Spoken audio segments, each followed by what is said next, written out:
Господи Исусе Христе, Сине Божий, помилуй меня грешного. Сина и Светлиот Дух. Амин. Возлюбени во Христа Бога, братя и сестри. Денешното евангелско четиво не соочува со една димензија од нашата реалност, која што повеќето од луѓето без никаква посебна причина ја негираат како стварност. А таа димензија од животот на човекот и светот е демонска димензија. Најпогубната, разурнувачката сила, која што, чија јачина никој не може да ја определи.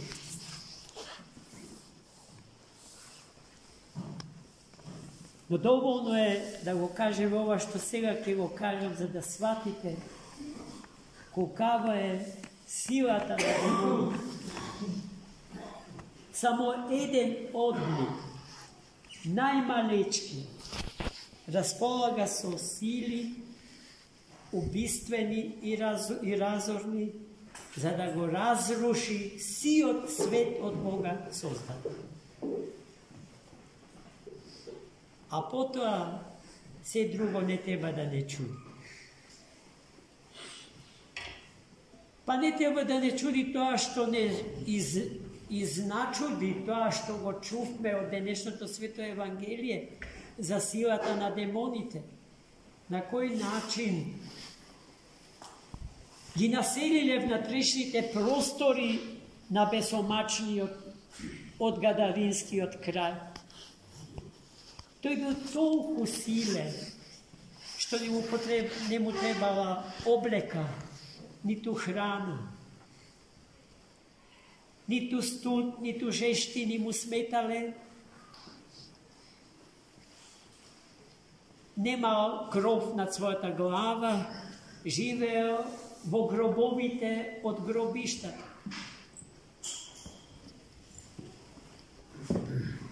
Бидејќи бил страшен и опасен по животот на граѓаните во тој крај, го врзувале со синџири, но тој како од шега ги раскинувал.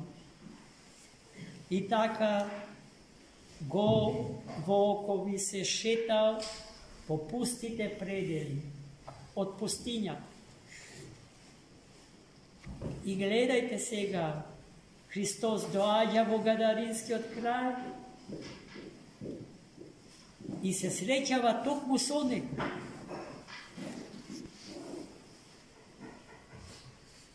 Кој што прашан од Христос како се вика, рекол дека се вика Легион.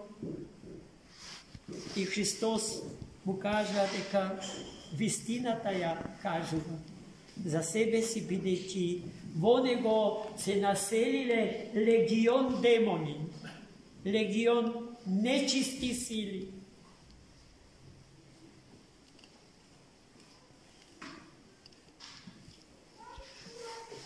А рековме само еден од легионот би го разурнал сиот свет од Бога создаден, доколку помеѓу него и светов не стои Творецот, неговата благодатна сила и енергија. Штитот непробоен за демони, а и самото присуство Божие за нив е страшно. Тие кои што владеја со бесомачникот од Гадаринскиот крај, се тресеа стоејќи пред Христа Господа.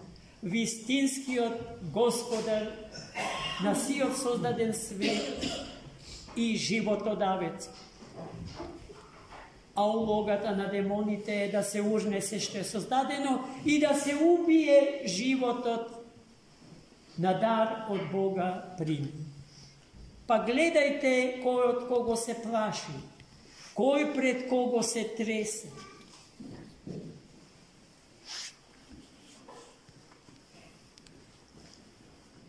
Веднаш го замолија да не ги измачу, откако правилно го именува, што си дошол ти, Исусе, Сине Божи, Син на Севишниот Бог. Гледајте како тие се знаат, браќи и сестри, се. И тие не се атеисти. Тие веруваат во Бога. И немаат намера да не разуверат дека Бог постои. Нивната стратегија е подруга. Тие сакаат да не уверат дека тие, демоните, не постои. За се што ќе ни го дошепнат, да го прифатиме како свој. Многу работи се извртени. И многу сили во овој свет им се подавлени. А како ќе ги објаснувате повиците на известни мистични кругови во светов, кои што на своите големи светски собири ја изгласале формулата: биди расипан и расипувај се околу себе си. Како ќе го објасните? Кој може тоа да го каже и да го побара од човекот? Оној кој што е демоно обседнат и успеал да владее со државите, со народите и со светот. Тој тоа може да го побара. И го бара безсрамно. Биди расипан и расипувај ги сите околу се. Исто така, тоа што постојано го читате, но не знаете од каде е, дека доброто било зло, а злото е добро. Системна ничкосани вредности, испревртена приказна, браќа и сестри. А нам ни е се познато, но како крапови лапаме на тие мамки, што ни ги фрлаат зарад среброљубието наше, зарад кариеризмот наш, зарад суетата и славата, до која што сакаме да стигнеме на секој начин, ама на секој недозволен начин.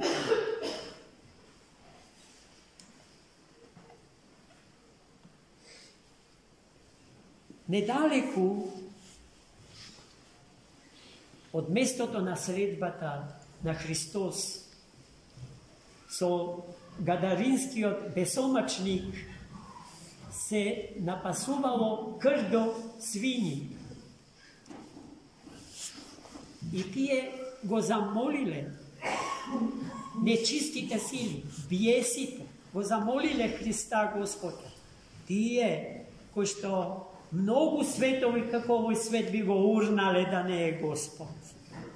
Тие го молат Бога, допушти ни да се вселиме во свињите. И Господ им допушти. Но ќе видиме зошто. Тие се вселиле во свињите и свињите под нивно дејство гргнале низ трништето и се издавиле во морето.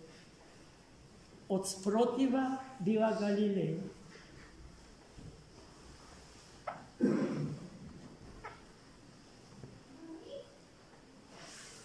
Но што се случува со бесомачникот после тоа, браќа и сестри?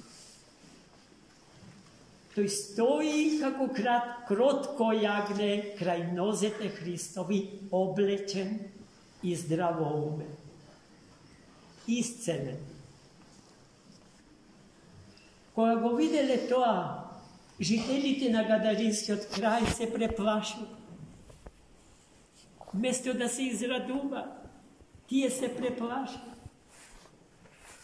Вместо и тие да седнат крај нозете Христови и да го слушаат својот животодавец и спасител, тие го замолиле да го напушти Христос, да го напушти нивниот крај.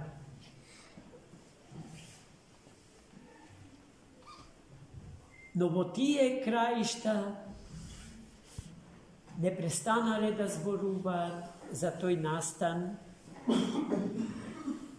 под дејство и влијание на сведоците на тој настан, свињарите.